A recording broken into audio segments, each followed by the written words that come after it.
IDPL lands పై కాంగ్రెస్ సర్కార్ విచారణకు ఆదేశించింది. 4000 కోట్ల విలువైన భూములపై విజిలెన్స్ విచారణ జరపనుంది.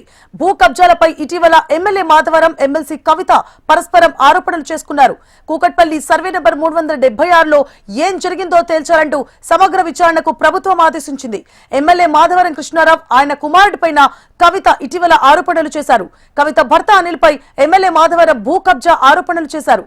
సంచలనంగా మారిన ఈ వివాదంపై విచారణ స్టార్ట్ కానుంది.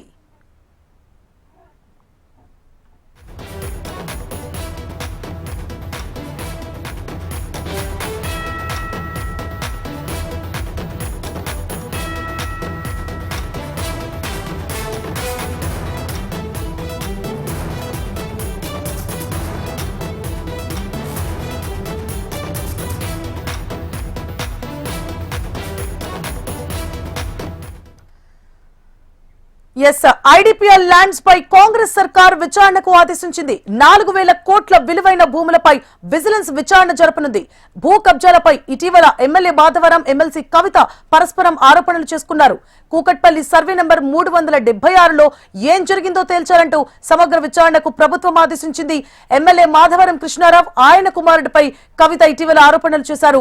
కవిత భర్త అనిల్ పై ఎమ్మెల్యే మాధవరం భూ కబ్జా ఆరోపణలు చేశారు. సంచలనంగా మారిన ఈ వివాదంపై విచారణ స్టార్ట్ కానుంది. మరిన్ని డీటెయిల్స్ ని మా Hyderabad bureau chief Ramana live లో అందించడానికి సిద్ధంగా ఉన్నారు. Ramana. Suvarna, Indian drugs and pharmaceuticals limited IDPL, ఈ ఐడిపిఎల్ సంబంధించి భూముల వ్యవహారం అంటే 1961లో కేంద్ర సంస్థ ఈ భూములను ఏదైతే డెవలప్మెంట్ కోసం ఇచ్చిందో ఆ భూములు వస్తున్న కొద్ది రోజుల తరబడి అన్యాక్రాంతం అవుతూనే వచ్చాయి. ఇలాంటి పరిస్థితుల్లో ప్రస్తుతం అయితే తెలంగాణ రాజకీయాలన్నీ కూడా ఈ అంశం చుట్టూ అంటే ఈ భూముల వ్యవహారం సంబంధించి చుట్టూ తిరుగుతున్నాయని చెప్పొచ్చు. ప్రస్తుతం ఈ ఐడిపిఎల్ భూములకు సంబంధించిన వ్యవహారం అయితే హాట్ టాపిక్గా మారింది. మొన్న కవిత ఇవి ఎక్కడైతే భూములు ఉన్నాయో మనకు మేడ్చల పరిసర ప్రాంతాలు, అక్కడికి కవిత పర్యటనకు వెళ్ళినప్పుడు, తెలంగాణ జాగృతి అధ్యక్షులు కవిత అక్కడ వెళ్ళినప్పుడు మాధవరం కృష్ణారావు, కూకట్పల్లి ఎమ్మెల్యే మాధవరం కృష్ణారావు టార్గెట్ చేసుకుని ఆమె కామెంట్ చేసింది. ఆ కామెంట్స్కు ఆయన కూడా చాలా ఘాటుగానే స్పందించారు, ఘాటుగానే రిప్లై ఇచ్చారు. తనకు సంబంధించి అనవసరమైన వ్యాఖ్యలు చేయొద్దు అంటూ కూడా ఆయన హెచ్చరికలు చేశారు.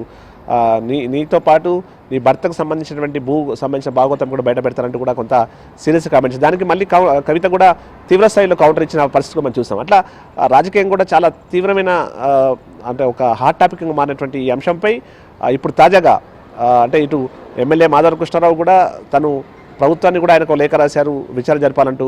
కవిత చేసిన ఆరోపణల నేపథ్యంలో ఆ తర్వాత ఇటు మాధవ కృష్ణారావు చేసిన ఆరోపణలు కావచ్చు, ఇలాంటి ఇరుపక్షాల ఆరోపణల తర్వాత ప్రభుత్వం కూడా ఇప్పుడు విజిలెన్స్ విచారణకు ఆదేశించింది. ఈ మొత్తం వ్యవహారంలో ఇక్కడ 4000 కోట్లకు పైగా చాలా విలువైన భూమి కాబట్టి ఆ భూమి అన్యాక్రాంతం అవుతున్న ఈ పరిస్థితుల్లో మొత్తం ఈ వ్యవహారంపై నిగ్గు తేల్చేందుకైతే విజిలెన్స్ విచారణ స్టార్ట్ అయింది. ఆ విజిలెన్స్ విచారణలో మరి ఏం జరిగిందనే కోణంలో ప్రస్తుతం విచారణ చేసే అవకాశం కల్పిస్తోంది. చాలా మంది అంటే 1961లో కేంద్ర ప్రభుత్వం ఈ మొత్తం భూములను అప్పచెప్పింది. ముఖ్యంగా మూసాపేట, బాలనగర్, కుకట్పల్లి, కుత్బుల్లాపూర్ మండలాల పరిధిలో దాదాపు 902 ఎకరాల భూమి ఇక్కడ ఉంది. ఇప్పుడు ఇంతకుముందు చెప్పినట్టు 4000 కోట్లకు పైగానే అది విలువ చేస్తున్నట్టు కూడా చెప్తున్నారు. ఈ క్రమంలో ఈ భూమిపై కన్నేసిన చాలామంది ఎవరైతే భూ ఆక్రమణదారులు వాటిని కబ్జాలు చేస్తూ వస్తున్న పరిస్థితి చూసాం. ఈ క్రమంలో ఈ ప్రస్తుతం కవితకు సంబంధించిన కామెంట్స్, తర్వాత కృష్ణారావు ఇట్లా వారి ఆరోపణలు ప్రత్యారోపణల నేపథ్యంలో ప్రభుత్వం దీనిపై ఫోకస్ పెట్టింది. ప్రస్తుతం విజిలెన్స్ విచారణ చేయడం ఆదేశించడంతో ఆల్రెడీ ఈరోజు విజిలెన్స్ విచారణ అంటే 3 రోజుల నుంచి ఆల్రెడీ అక్కడ ఉన్నటువంటి స్థానిక రెవెన్యూ అధికారులు ఆ పనిలో ఉన్నారు. ఇప్పుడు విజిలెన్స్ కూడా విచారణకు ఆదేశించడంతో అసలు భూమి ఎంత ఉంది, దాని ఆక్రమణకు గురైంది ఏంది, ఎంత ఆక్రమణ చేసింది ఎవరు, ఇలాంటి వివరాలు రాబట్టే ప్రయత్నం చేసే అవకాశం ఉంది. మరి ఆరోపణలు ప్రత్యారోపణల నేపథ్యంలో ఎవరి పేరు ఇందులో బయటకు రాబోతుంది. కవిత ఆల్రెడీ తెలంగాణ జాగృతి అధ్యక్షురాలు కవిత ఇది తన విజయంగానే చెప్పుకుంటూ ఇంతకుముందు ఒక కామెంట్ కూడా చేశారు. వారి పార్టీకి సంబంధించి ఒక ప్రకటన కూడా ఆల్రెడీ రిలీజ్ అయింది. ప్రభుత్వం మేము మా పోరాట ఫలితంగానే ఈరోజు విజిలెన్స్ విచారణకు ఆదేశించినట్టు కూడా ఆమె వాళ్ళ పార్టీ తరఫున ఒక కామెంట్ కూడా చేసిన పరిస్థితి మనం చూసాం. ఏదేమైనా పొలిటికల్గా కూడా తీవ్రమైన హాట్ టాపిక్గా మారిన ఈ అంశం సంబంధించి మరి ఏం జరగబోతుంది, వచ్చే రోజుల్లో విచారణ ఏ విధంగా జరగబోతుంది, విచారణలో ఎవరి పేర్లు బయటకు రాబోతున్నాయి, ఇలాంటి ఒక అంశం అయితే ప్రస్తుతం తెలంగాణ రాజకీయాల్లో చాలా హాట్ టాపిక్గా మారబోతుంది. మరి చూడాలి విజిలెన్స్ అధికారులు ఎలాంటి వివరాలు రాబట్టబోతున్నారు. ఆల్రెడీ అధికారులు అయితే చేరుకున్నారు, గ్రౌండ్ లెవెల్లో రెవెన్యూ అధికారుల ద్వారా ఇప్పటికే కొంత సమాచారం సేకరించినట్టుగా తెలుస్తుంది. రెవెన్యూ అధికారులు కూడా ఈ 4 రోజులుగా అదే పనిలో ఉన్నారు. పూర్తిస్థాయి ఆ మ్యాప్లకు సంబంధించి, ఆ వివరాలకు సంబంధించి పూర్తిస్థాయి వివరాలు రాబట్టే ప్రయత్నం చేస్తున్నారు.